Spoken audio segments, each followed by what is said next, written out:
They're not a real 8 seed, man. Is this where we see an upset? Did we see a 1-8 upset here in the first round of the playoffs? And it's something to keep an eye on.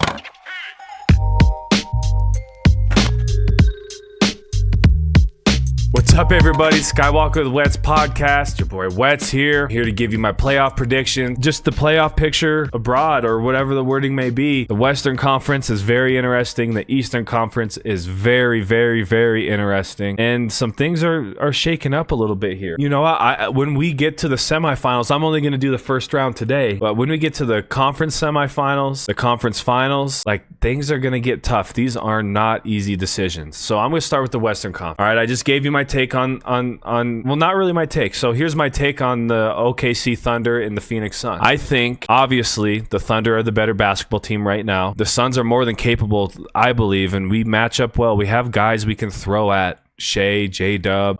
We match up relatively well. Not the best when it comes to Hartenstein and Chet Holmgren. But I feel like we have the guards to go and guard and throw multiple dudes at SGA, J-Dub, and those kinds of guys. AJ Mitchell had a good little stretch today, and they're just so deep. But I'm going to take the OKC Thunder in 6. I think, honestly, I'm going to say OKC Thunder in 6. I could see the Phoenix Suns coming out game 2, snagging one, because we're not going to back down. And if we come in like that, and snag one, go get one at home, and just, hopefully that's how it works out. But I'm going to go Thunder at 6 against the Phoenix Suns. When we're looking at the Los Angeles Lakers and the Houston Rockets, very interesting. The Los Angeles Lakers went in at home, at the crib. They beat Houston without KD, but also we got to consider the Lakers don't have Reeves or Doncic right now.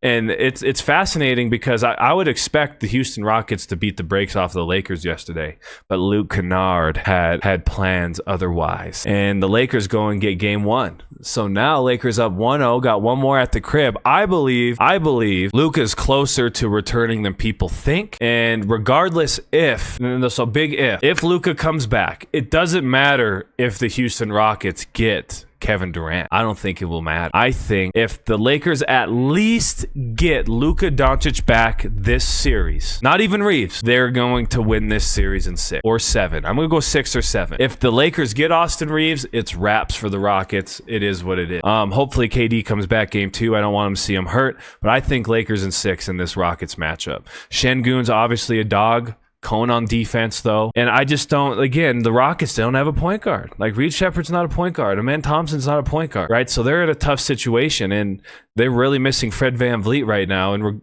I honestly think the Lakers, especially, if they don't get Luka, I'll say Rockets in 5 if the Lakers don't get Luka. But if the Lakers get Luka, Houston, we have a problem. I'm gonna go Lakers in 6 or 7. If they get Austin Reeves, it depends when they get Austin Reeves. I would say 5 or 6. I expect the Los Angeles Lakers to make it to the conference semifinals and match up with the Thunder. And if they have a healthy Reeves and Luka against the Thunder, we'll see. But anyways, Lakers in 6, Lakers in 7. And I hate to say that. Now we got the Denver Nuggets versus the Minnesota Timberwolves. Great matchup. Denver's up 1-0. They beat the Timberwolves yesterday. This is an interesting matchup. I feel like these two teams have met like the last 4 playoffs.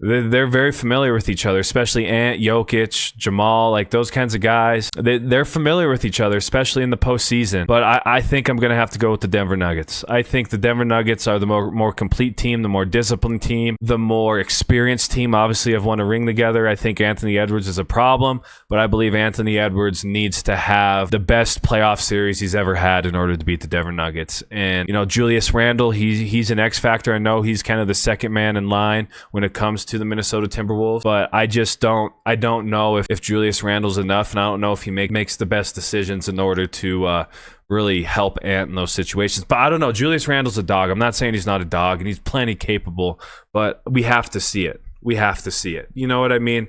When you have Jokic, Jamal, and those boys on the other side, it's tough. So I'm gonna go Nuggets Nuggets in 6. I'm going to go Nuggets in 6. Another playoff series that might go 7. You know what I mean? But I don't see the Nuggets sweeping. I see the Timberwolves at least getting it to 6 or 7. I do. But I'm going to have to go the Nuggets in this. Ant's plenty capable. The Timberwolves are plenty capable. They weren't too far from that 4, 5, even 3 seed. They were right in that picture too. The Western Conference was so tight. But I'm going to go Nuggets in 6. All right, now we got the San Antonio Spurs versus the Portland Trailblazers. Spurs are currently up 17 right now in game 1. I'm going to go Spurs in 4. Honestly, let's make this one quick. I'm gonna go Spurs in 4. I don't see Portland winning a game. The Spurs have Wemby, and they have the De'Aaron Fox, Stephon Castle, Vassell. All like even Luke Cornett, man. Like the Spurs are legit, and they have more. They even more than that. Dylan Harper. Like the Spurs are awesome. The Trailblazers have had a really good season, and I feel like they're in the same boat as the Phoenix Suns. Just happy to be here. You know what's gonna happen in the first round, but it's something that you can really build off going in next year, and they get Dame next year, so it'll be interesting to see how they end up. But imagine if they had Dame, I think this could be a little different of a series, but I think Wemby's just going to have too much of an impact. There's nobody on Portland that can guard Wemby. I mean, Klingon could have a chance in the paint, but Wemby can stretch him out, dice him up. Like, it's tough. It's tough. Honestly, maybe you put Drew Holiday on him and just really get into him and not let him move. That's where we've seen Wemby struggle, but Spurs in 4. It is what it is. So, Eastern Conference, we got the Pistons and the Magic. The Magic steal game 1 against Detroit. And did people see that one coming? No, but when we look at the Magic, they're not a real 8 seed, man. They've been hurt all year. Franz has barely played. Franz is back. They're the 8 seed against the Pistons, the inexperienced Pistons who lost in the conference semifinals last year. Cade's a couple weeks off of his collapsed lung. This is going to be an interesting series. I could see this going 6 or 7. This is a tough decision because for me, the Magic are a really, really, really good team. They're a fantastic team.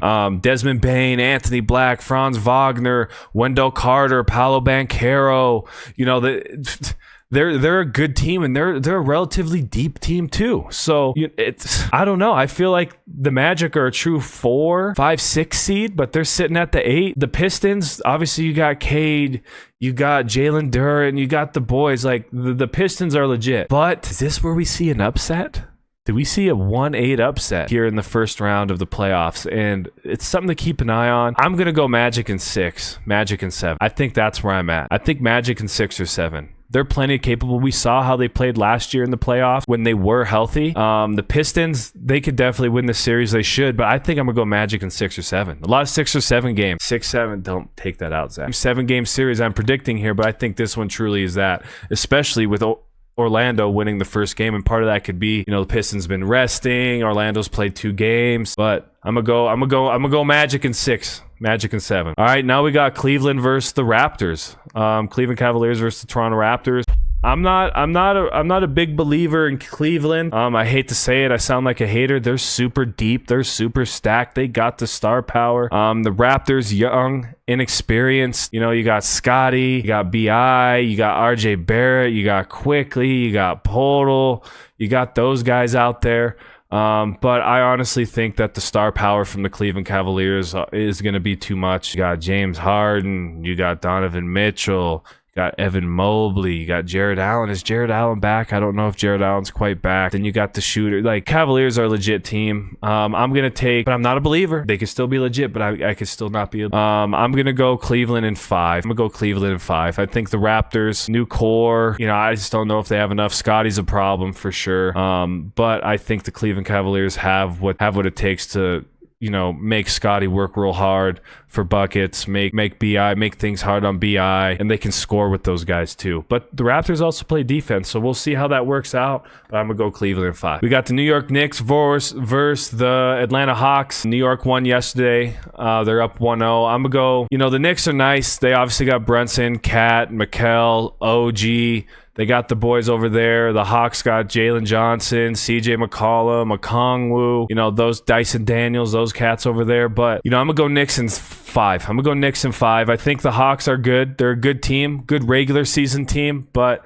I think the Knicks overall from a defensive standpoint and an offensive standpoint are just too much for the Hawks. I don't think the Hawks have enough. I'm gonna go Knicks in 5. Now we got Boston versus the 76ers in the 2-7 matchup. Boston's already up 1-0. I'm gonna go Boston in 4. I think it's going to be quick work of the 76ers, especially with Joel Embiid out this time of year. The 76ers relatively young again. You know, you have VJ, you have Tyrese, you have those kind of cats out there, but I just don't think that's enough. I think Boston is the best team in the Eastern Conference right now. I'm going to say Boston sweeps the 76ers 4-0, make quick work, and meet up with the Knicks in the conference semifinals, which is going to be a banger. Probably still going to take Boston in that. But those are my picks. I'm going Thunder, Lakers, Nuggets, Spurs, Magic, Cavs, Knicks, and Celtics all to win in the NBA's playoffs first round. Let me know what y'all think. Let me know if you disagree. If you disagree, my feelings won't be hurt. I promise you, my feelings won't be hurt. But I appreciate every single one of y'all for tapping in. See me on Instagram, see me on Twitter, see me on YouTube. Just see me around. Check out the Facebook page. We might go back to streaming on Facebook. We'll see all about that. But anyways, I appreciate y'all. Tune in, tap in, let me know what you think. But if you don't, you're going to find us anyway. Go Suns. Proud of these boys.